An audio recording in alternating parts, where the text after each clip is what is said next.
दिल्ली स्फोटानंतर नागपुरात high alert जारी करण्यात आलाय। संघ मुख्यालयाला 3 स्तरीय सुरक्षा व्यवस्था तैनात करण्यात आली आहे। रेशीमबाग स्मृती मंदिर परिसरात सुरक्षा वाढवण्यात आली आहे। नागपुरातील संवेदनशील भागामध्ये पोलिसांनी बंदोबस्त वाढवलाय।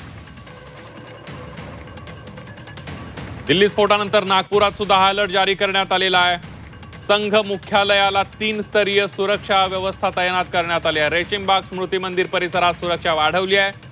नागपुरातील संवेदनशील भागामध्ये पोलिसांनी बंदोबस्त वाढवलेला आहे।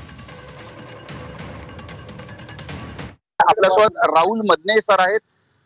सर काय सांगाल, आज सिक्युरिटी वाढलेली आहे की काय? कशा सिक्युरिटी वाढलेली असं काही नाहीये। जे आमचं रेग्युलर चेकिंग आहे त्या पद्धतीनेच आमचं चेकिंग सुरू आहे। त्याच्यामध्ये कुठल्या जे काही रेग्युलर आमचा जो बंदोबस्त लागलेला आहे आणि तो सफिशियंट आहे त्या पद्धतीने आमचं रेग्युलर चेकिंग चालते, त्या पद्धतीने चेकिंग चालू आहे। सर, किती स्तरीय सुरक्षा व्यवस्था सध्या ठेवण्यात आलेली आहे रेशीमबाग आणि मानल्या संघ मुख्यालयाला? जे वर्षभर ज्या पद्धतीने आमची सिक्युरिटी या ठिकाणी असते त्या पद्धतीने सिक्युरिटी आहे आणि आमची जे रेग्युलर चेकिंग आम्ही करतो ते रेग्युलर चेकिंग या ठिकाणी आमचं सुरू असतं। पीडीडीएस अँटी सबोटेज चेकिंग हे दिवसातून आमचं 2 वेळा 3 वेळा जसे गरजेनुसार होत असतं तसं रुटीन आमचं चेकिंग सुरू। पण आज आता वरिष्ठ अधिकारी आपण आणि काही वरिष्ठ अधिकारी सुद्धा आले होते, काही आढावा घेतला, त्यानंतर अजून काही सुरक्षा व्यवस्था वाढवण्याचा विचार आहे का या परिसरात? या ठिकाणी आमच्या ज्या वरिष्ठांचे रेग्युलर या ठिकाणी व्हिजिट होत असतात त्या पद्धतीने आमचे व्हिजिट सुरू आहेत आणि नवीन काय असं नाहीये, पण सर्व आम्ही अलर्ट होत आहोत। सर, नेमकी किती स्तरीय संपूर्ण सुरक्षा व्यवस्था संघ मुख्यालय आणि इथे असते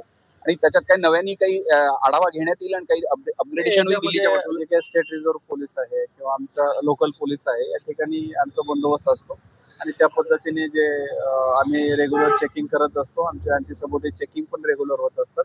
त्याच्या अनुषंगाने किंवा आसपास जे वाहनं या ठिकाणी लागलेले असतात त्यांचे रेग्युलर आमचं मॉनिटरिंग चेकिंग या ठिकाणी सुरू आहे। आपण बघू शकतो वरिष्ठ पोलीस अधिकारी आहे आणि रेशीमबाग स्मृती मंदिर परिसरात आहे।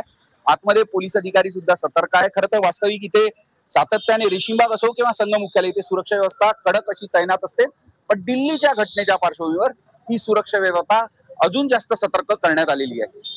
झी मीडियासाठी सुमित सह, अमर काणे, रेशीमबाग स्मृती मंदिर परिसर, नागपूर।